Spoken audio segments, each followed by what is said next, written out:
1448 Hijriah, sejumlah kampung di Kabupaten Aceh Jaya mulai menggelar peringatan Maulid Nabi Muhammad SAW.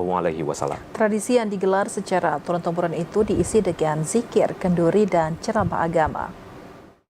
Memasuki bulan Rabiul Awal 1448 Hijriah, masyarakat di sejumlah kampung di Kabupaten Aceh Jaya mulai menggelar rangkaian peringatan Maulid Nabi Muhammad SAW. Salah satunya di Kampung Monmata, Kecamatan Krung Sabe. Masyarakat menggelar peringatan Maulid dengan berbagai kegiatan keagamaan, di antaranya zikir bersama, kenduri, dan ceramah agama. Bagi masyarakat Aceh, tradisi kenduri Maulid menjadi bagian dari peringatan kelahiran Nabi Muhammad SAW yang dilaksanakan secara turun-temurun. Perayaan Maulid di Aceh Jaya umumnya digelar dalam beberapa tahapan, yaitu Maulid awal, Maulid tengah, dan Maulid akhir. Ketua Panitia Maulid Rahmat Hidayat mengatakan rangkaian kegiatan Maulid diisi dengan zikir bersama, kenduri, serta ceramah agama. Kegiatan ini diharapkan dapat meningkatkan pemahaman masyarakat terhadap keteladanan Nabi Muhammad SAW.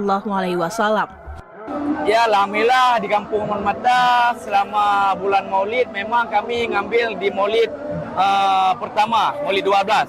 Ya, insya Allah beberapa tahun yang sudah kami tetap di Maulid 12.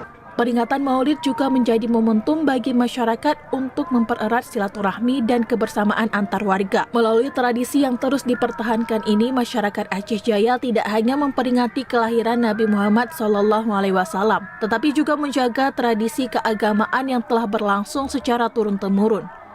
Dari Aceh Jaya, Musliadi, TVRI Aceh melaporkan.